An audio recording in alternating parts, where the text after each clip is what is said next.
Hello guys! Hello Aquarius! Welcome dito sa aking channel, Kapalaran 888. Welcome! Alamin natin kung anong messages, vibration, gabay energy para sa lahat ng Aquarius.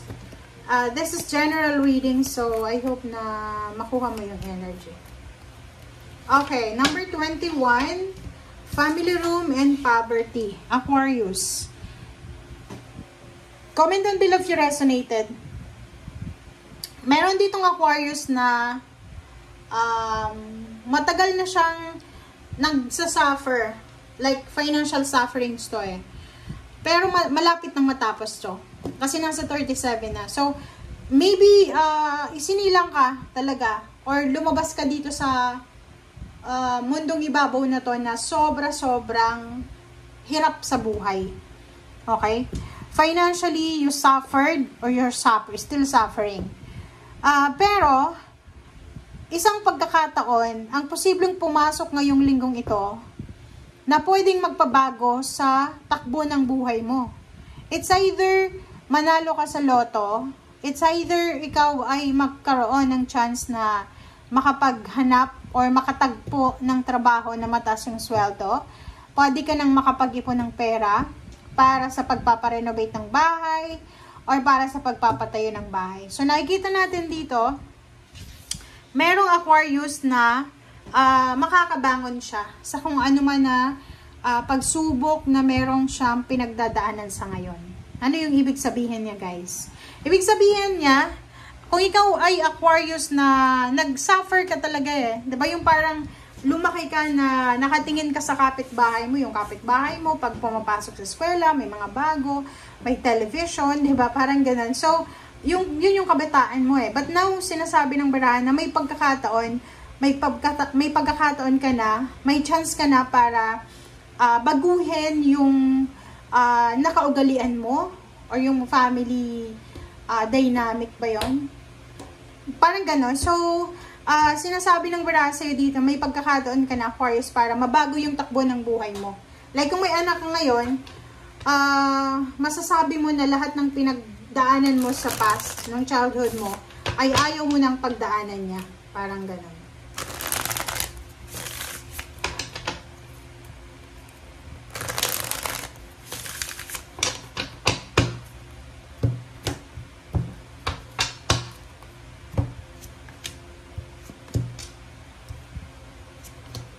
Okay, 3 cards. 8 of Pentacles, Hangman, and King of Swords. So, dito sinasabi ng baraha sa'yo na yung direction na tinatahak mo sa ngayon, Aquarius, is nasa tama kang direction. So, kung ano man ang plano mo, don't hold back. Okay?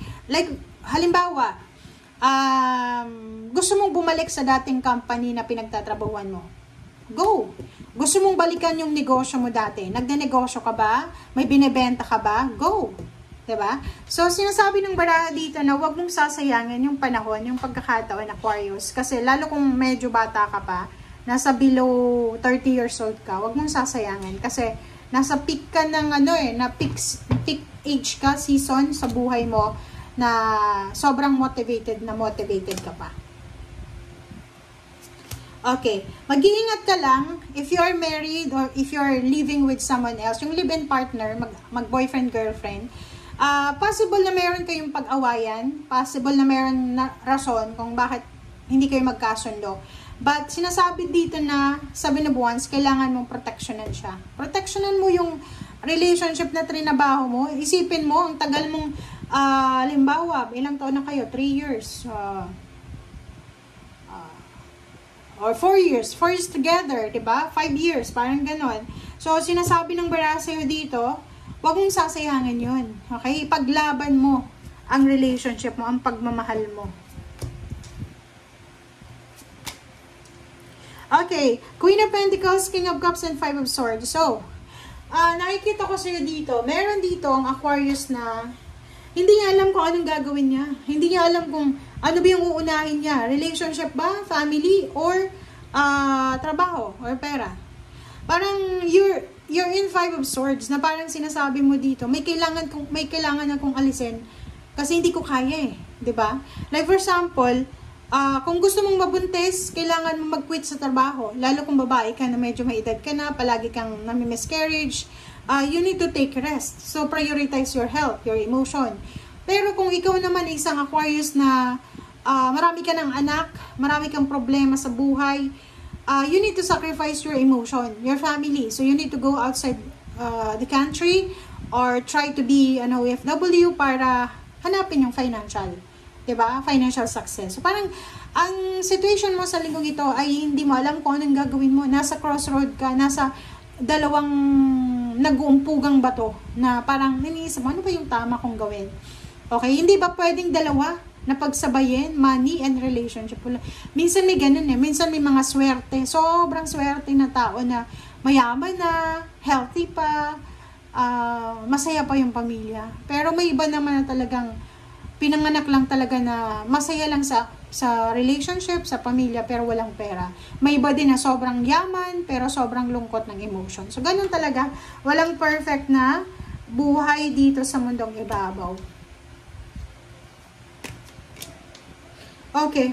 So, nakikita ko sir dito, kung may mga iba sa inyo dyan, yung iba lang, hindi naman lahat makaka-resonate dito. If ever mayroong mga Aquarius dito na feeling stagnant, lalo na sa relationship or sa pamilya, or maybe stagnant ka sa, ano bang rason kung bakit ka stagnant? Kasi, ang sinasabi sa'yo dito ng baraha, na you need to work for it. Diba? Parang ganun. Eto, stagnation, hindi ka kontento. Like, for example, hindi ka kontento sa trabaho mo. Sinasabi ng King of Wands, trabahuin mo daw. Ibig sabihin, hindi ka kontento sa trabaho mo because hindi mo yan gusto. Or hindi ka kontento sa karelasyon mo ngayon because maybe hindi mo siya mahal. Or hindi ka kontento kasi okay, mabait siya, pero hindi yan ibibigay yung financial needs mo. Or maybe nagsasawa ka na, or may nagugustuhan kang iba. Kasi hindi naman ganun kabilis yun na yung isang tao na minahal natin, mahal na mahal natin, tapos biglang mawawala tayo ng interest sa kanya, diba? So, sa energy mo ngayon na linggong ito, sinasabi ng barahan na kailangan mo daw i-work out lahat ng mga feeling mo lang ha, may pakaramdam na kasing atong Queen of Wands and the Wheel of Fortune, na parang gusto mo ng freedom, gusto mo ng kalayaan, gusto mo ng pagbabago. Okay, walang problema yan, lalo sa love life kaysa. Halimbawa, kailangan mong ma-realize to ngayong linggo, sino ba yung kasama mo nung downtime mo, 'di ba? Kung sino man, like for example, tingnan mo, may mga tao na nung naghirap sila, mag-asawa sila, magkasama sila 'di ba? Kumakain sila ng lugaw, ganyan ganito. Tas yumaman yung isa. Iniwan yung kasama, tas iba yung naging asawa, parang ganun. So, hindi ganon yung sinasabi sa'yo ng baraha. Sinasabi sa'yo ng baraha na kailangan mong ipaglaban. You need to fight for your dreams, for your love life. You need to fight for yourself, for your own happiness. Okay? Thank you guys. Bye!